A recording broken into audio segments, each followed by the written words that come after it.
Welcome to the Core Women Podcast, the place for women entrepreneurs, authors, and self-starters looking to build community and gain valuable insights through expert interviews with women at the top of their game. Join your host, podcaster, producer, expert coach, entrepreneur, and author, Dr. Summer Watson, as she aims to inspire and empower you through these candid conversations. Lean in and embrace the journey. It's time to start the show. Here's your host, Dr. Summer Watson. Welcome to the Core Women Podcast, where we elevate the voices of women creating impact through leadership, purpose, and personal evolution. I'm your host, Dr. Summer Watson, and today's guest is Jaclyn Beattie, who is a wardrobe stylist, custom menswear designer, and trusted image strategist to high-level executives, attorneys, wealth managers, and visionary leaders. Jaclyn's mission is powerful, which is to help people show up as the most confident, credible version of themselves without the stress or decision fatigue. Lean in and learn how style becomes a performance tool for people doing important work. Let's get into it and welcome Jaclyn. Oh, it's such a pleasure to be here. Thank you, Summer. Absolutely. Thank you for being here with me. I cannot wait to hear more about you, your story. So before we dive into all of that and your professional journey, if you could describe your life to this point in one word, what would that word be and why is that word important to you? I would say unstoppable. Since I was in high school and college, I've always just been, I guess, juggling a million things, just going after my dreams. And to this day, nothing can slow me down. In fact, one of my professional contacts said, "Get out of her way or you'll get run over." All right. I'm going to take a step back here because that is incredible. Unstoppable. I love that word. But let me ask you something. When you're going and your pants are on fire and you're just going, how do you take that break? How do you find time for that balance, that moment to stop? Where do you find time for that? Well, working as my own company, I can probably take those a little bit more throughout at times when I feel like I need it, instead of if you were at a larger company. For instance, if you're going into work 9 to 5, 9 to 6 every day, it's kind of hard when you're around other people to take a break. But with my schedule, I know that I'm a morning person and I'm not so much an evening person. So I like to get up early and crank out a lot of work in the morning. And that way, when it's lunchtime, I can kind of take a little breather, take a little break. And, I schedule all my own appointments too. So first, when it's convenient for the client, and if they give me a couple options, I'll pick the one that's good with me too, so I can do my best work. Well, I love that. I love how you have integrated that balance into everything that you do on a daily. So let's start at the beginning. How did your passion for style evolve into a business serving high-powered professionals and leaders? Oh, okay. Little Jaclyn here. So little Jaclyn is in high school. And, I've always had an interest in fashion and in clothes. I found an old yearbook picture. It had my name and a little like slogan at the bottom. And it said, "I always like having the best clothes," or "I always like getting the clothes first so no one else has them." And, I saw that like 20 years later. I'm like, oh my gosh, that was me at that time. And it's me to this day. But I always wanted to be a teacher growing up because my mom was a teacher. And it wasn't until I took a fashion class in high school as one of my electives that just completely made me change course. So this was senior year. I'd already picked out what college I was going to, which was Wayne State University in Detroit. And I just wanted to study teaching or whatever the program was there at the time, or some general communication. But I took the fashion class. I was like, whoa, screeching brakes. What are we doing? I need to go to fashion school. I hadn't started school yet, but I changed my major to fashion design and merchandising. And it just completely fit. Growing up, I was pretty decent in school. I was not straight A's by any means, A's, B's, a C here and there. But when I was studying fashion and sewing and trends, and I kind of just felt like it all clicked in my brain. I'm like, this is what I'm good at. So ever since I could have my first job, I worked in the mall. I love touching clothes. I love helping customers. I love folding clothes. I love being able to see everything before the customer does, right? When the inventory comes in the back, we're all picking through it and just getting excited and kind of having first access. I love the exclusivity of that. And when I graduated college, I went the retail management route. So I had been in the retail industry for a while, and I thought, you know what? I can take the next step up. I can learn how to manage people, manage a store, manage really big numbers. So I did that for a few years. Then I got a buying job at Sears and Kmart. I was an assistant Ooh. buyer. I bought sports apparel.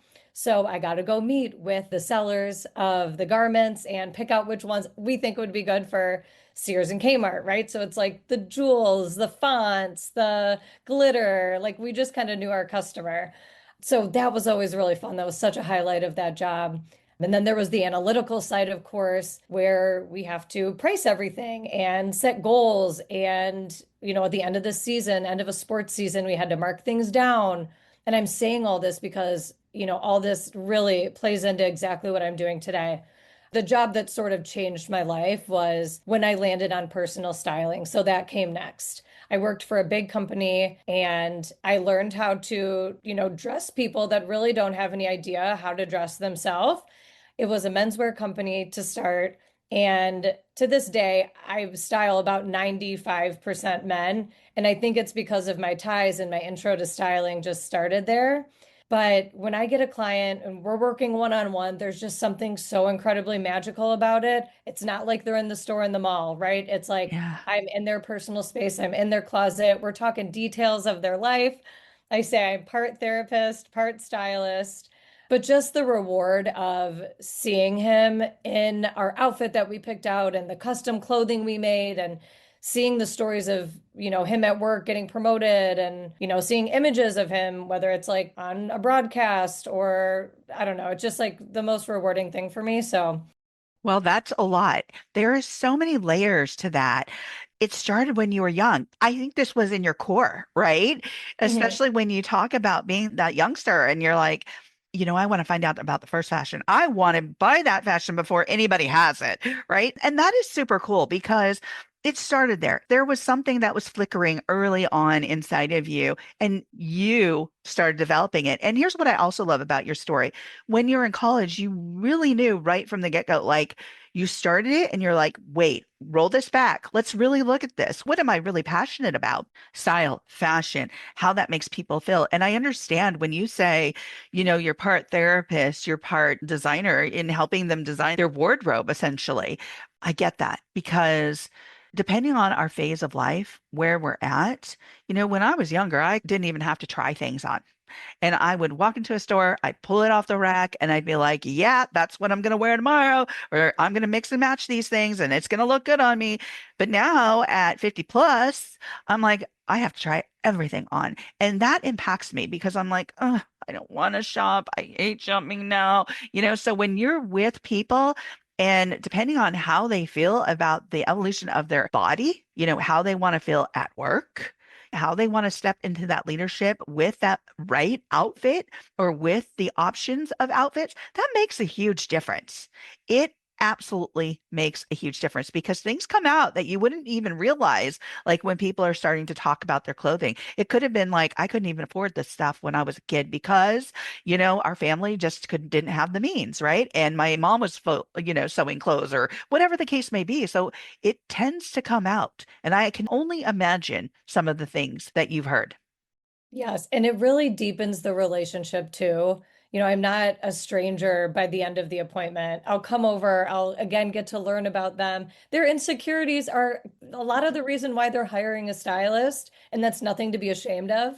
And to your point about one of the reasons why someone would hire a stylist, I've worked with so many women who have had a couple babies and their weight isn't where they want it to be. And I'm just like, get dressed for who you are today. We don't need to change you as a person, but I can help people evolve with their style. Some women and men, they just need a stepping stone or a starting place. And throughout the course of working together, we'll help them define their own style and who they are and where they want to be. And, I don't take things super crazy, like getting them in all the highest end runway looks. That's not how it works. I make it practical for their everyday life. And I love that. I love what you just said. Get dressed for where you are today. That is so important. And I think that's where we get all messed up. It's like, where am I? How do I maintain who I am and that flair in my own personality where, like you said, maybe women have had babies or maybe they've gained a little weight and they don't feel like they can retain that sense of style, right? But you're somebody who can help them do that and not lose their character, not lose that personality, that flair. Right. And so that's really helpful. Now, in your bio, you often say style is a performance tool. Can you explain how what we wear impacts confidence, presence, and leadership?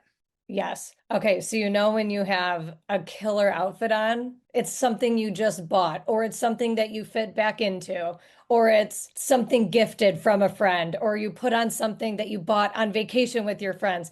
You have that outfit on and you just leave your house and you are unstoppable. Oh, yeah. Yeah, style is definitely a performance tool and it gives you confidence, but you can also have so much fun with it. And I don't know, it just trickles into every single aspect of your day. Yeah, absolutely love that. I've been there where I bought this really cool shiny black blazer and I was like, what am I going to pair this with? And then I went to this Valentine's dinner and I was like, oh yeah, these shoes, this blazer, it's working. There you go. Yes. And when the compliments start to roll in, Right. and sometimes it is verbal compliments like, you look amazing today, or I love this. Where'd you get it? And then Right. other times it's like maybe you see people around you in the office stepping up their game a little bit too, right? So it's the little Right. nonverbal. Yeah. Or your boss tells you got a promotion, right? Because you're standing out from the crowd. Yeah, absolutely. And you're being that model. So, what do you see most often when it comes to decision fatigue and wardrobe overwhelm amongst executives and entrepreneurs? All right, so the closets look pretty much the same. They're jam-packed and they have a lot of pieces that they haven't worn for 10 to 15 years. Listen, I don't judge. Okay, but we don't have to, have those clothes anymore. So it's just overwhelmed. The closet could be potentially not well lit, which is issue number one. You have to be able to see everything in your closet, not only with the way Mm. it's laid out, the way it's hung, everything needs to have its own individual hanger, so on and so forth. And I can dive into that a little more if we get into the closet edit part of my services at all. But it's really that we need to clear out what doesn't fit anymore, maybe what has stains, and especially things you haven't worn in 10 to 15 years, right? So you're not Yeah. the same person you were 10 to 15 years ago. But a lot of people just don't have time, and that's okay. And that's why they hire me. So we can walk through those things together and kind of talk through them. And sometimes, believe it or not, if you put it on, it might come back to life. But putting it on is the key. So it's just kind of having that partner. And once we're done with the closet edit, for instance, you will have a grasp on what's in there. It saves so much time. You'll feel like $1 million. You'll know where everything is. You'll have inspiration for different outfits, and we'll make a list of what's missing. Wow, that is so cool. And you're absolutely right. When you touched on we have things from 10 to 15 years in our closet, get rid of it. Yeah, I've had to do that purging because I was like, yeah, no, as much as I would think I'm gonna fit back into these jeans, ain't happening today. And it hasn't happened for 10 to 12 years. So let's just donate these and clear out this closet. And so now my routine is every season, I go through my closet Great. and see what I can actually donate. And those things with stains, those are going bye-bye, right? Or Right, those things with right. too many balls or whatever on it, those are going bye-bye. But those things that you just don't wear from season to season, I buy things for the season. And they don't have to always be the most expensive things. Sometimes they're just like your basic tee or your basic this to go with A, B, and C. But sometimes they start fading. And sometimes it's like they gotta go Oh, yeah. and you have so much connection with it for some reason. Like it's okay to keep a couple of those pieces, I would imagine, and then just let the other things go. Yes. Have you run into that where there's so many clothes that have significance for people or bring back certain memories or feelings that they just can't let go of? Oh, yeah. But those things we maybe don't have to get rid of.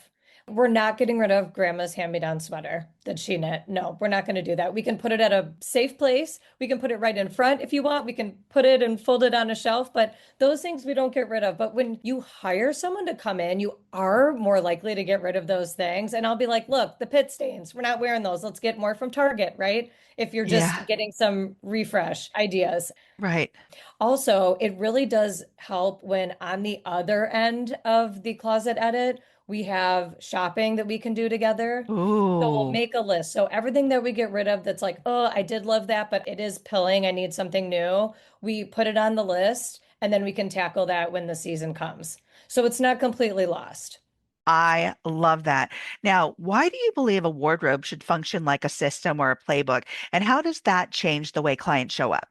Ooh, okay. So we'll go back to the organization of the closet. Great. So when you walk in and your closet is organized by color, category, you have hangers, you have pull-out bins, you have storage.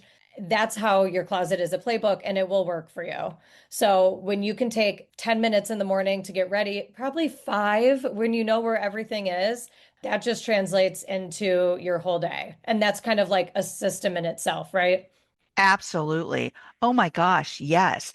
There is a system. I don't know if my system's great or whatnot, but I've got these shelves and I put some of my pants, like the stretchy ones, right, on there, my exercise pants. Then I have a shelf for like all my hats. Then the opposite shelf is for all my purses. And then the other side is for like different seasons, bigger coats, bigger sweaters, whatnot. Yes. And I like those hangers. I don't know if you have a special hanger, but I like those hangers. They're a bit like a material. Black felt. Yes, They're the best. they're the best because they're thin.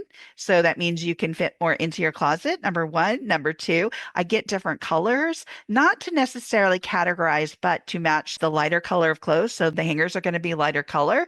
The darker clothes are going to be on darker colored ones or the black felt. I love that. I have never heard of anyone do that before, but Uh-oh. whatever works for you. I love that. Does that say something about my Yeah, personality? you're really organized. If you ever want a part-time job, you can come work for me, Summer. Oh, yay. Help me clean out Okay. closets. Yeah. I really do love what you're doing because I think that sometimes we do get stuck, especially at different times in our lives. And I'm kind of at that point where, like, oh my gosh, I don't even know what fits my body. So there's something else you mentioned I want to go back to and touch on. When I go into a store, I think when I look at the product and the merchandise, especially clothing, there are times where I'm like, who is the buyer here? Like, are they buying for the right customer? Because this looks like it should fit somebody many generations away from me. And I'm like, I don't get it. Sure. And so I then leave because I'm like, I don't know who these buyers are. And they're making these clothes into like different sizes that don't meet my needs. So I'm thinking, well, how does that align with what you do and how you can help people too when they walk into a store and they see that, oh my gosh, this is not necessarily for me. Do you kind of direct them to certain stores? You know, there are those big box stores that we all know, but then there are those more exclusive boutiques. Boutique, yes. So how do you kind of navigate where somebody goes?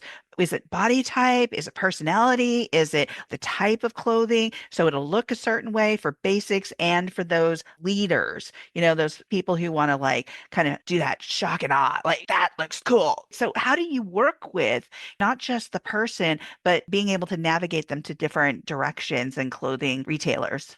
That is a great question. So a lot of people come to me for custom clothing. So this is Oh, where we used a lot of in-person shopping together. To touch on that, I do know a lot of different brands. I know a lot of the brands' vibes, what they're going for. If you want California cool, laid back, you can shop at Faraday. If you want maybe like your first business suit, you could do Hugo Boss. But once I go through someone's closet, my specialty is custom clothing.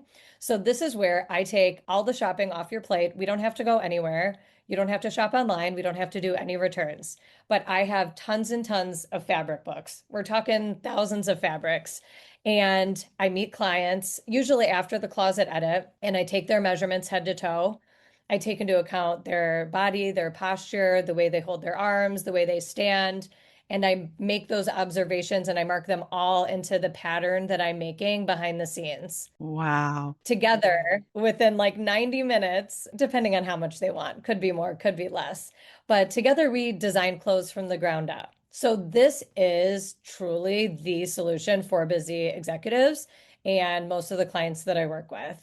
It's more than what you'd pay in the store, but the time savings is money in itself. And the best part is once I make one whole outfit, let's say head to toe for a gentleman, we can just look at fabrics. And then I forgot to mention this, we also do a fitting. So I'll design the clothes, they'll come in, I'll go to their house, we'll do a fitting to make sure everything came in just like how we want it. Then I have their pattern set on file. So when it's time for something new, some new dress shirts, they can just text me, hey, Jaclyn, can we throw in a couple whites and blues? I have this conference coming up this summer in Miami. I know it's going to be really hot. Keep that on your radar and let me know when you get in some good linen books. Things like that. So I know it's in your closet. We make smart decisions, and custom clothing is honestly just the way to go. It's a number one time saver for all my busy executives. That is phenomenal.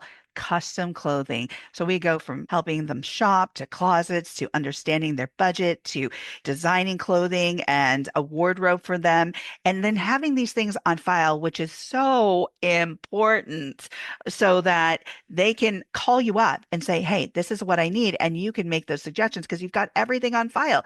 So you work with a range of high performers from courtroom attorneys to wealth managers and so forth. What transformations have you seen when clients finally align their style with who they are and where they're going? I think that it all starts with they can arrive at the office a little more peaceful. Mm-hmm. Okay. Mm-hmm. The nanny doesn't show up. It's okay. We got that extra 15 minutes anyway because we're not digging out of our closet. Then at work, you start to sit up a little straighter. You start to participate a little bit more in meetings. You start to offer to lend a helping hand. I mean, it's truly when the clothes on your body fit, you can focus on what you do instead of focusing on fidgeting with your outfit or everyone else here looks good except for me. Especially for my court attorneys, they need to command presence and win the trials. And I can tell you they're not doing that in a ill-fitting suit. Right, right. There's just so much to clothing. And you're right, fidgeting. They always say, at least for women, like your undergarments make such a huge difference. And that is so true. So do you go from like outerwear, professional styling to like what you wear underneath those clothes as well? Yeah, so I can design everything from t-shirts to belts to polos, long sleeve t-shirts, layers, sweaters, up Wow. to tuxedos. So Yes, you do the matching in regards to texture, pattern, all that stuff, and then you get the design and then you send the work out to be done and then it comes in. Is that how it works? exactly right. And then I also have lookbook capabilities. So if I have a client where when we're working in person, he really understands or she really understands how to mix and match, but then might be a little lost after, I can create a lookbook. So you can print it out and I'll keep track of all the items that they own so they can reference it when getting dressed. Oh, that's fantastic. We have covered so much today, Jaclyn. So, as we come to the close of the interview, my last question is for listeners who want to start showing up more intentionally through style, what's one actionable step they can take this week? Buy that piece of clothing that you've been eyeing. You will not regret it. I love that. I absolutely love that tip. Thank you, Jaclyn, for joining me on the Core Women podcast today. Thanks for having me. It's been an absolute pleasure. It's so much fun. You can follow Jaclyn Beattie on LinkedIn and at www.jaclynbeattie.com. Thank you for joining us on the Core Women podcast with Dr. Summer Watson. We're so glad you're here and would love to connect more with you. Find us on Instagram, Facebook, and YouTube at Core Women and on Twitter at Core Women 1. For more about Core Women and Dr. Watson, visit corewomen.com. Want more support and resources for amazing women like you? Great! Join Dr. Watson and Jen Fontanilla at the Life, Love, and Money Collective, a Core Women production that aids in understanding the key traits that might be getting in the way of living a life that you are absolutely passionate about. Connect with Summer and Jen and find out more at thelifeloveandmoney.com.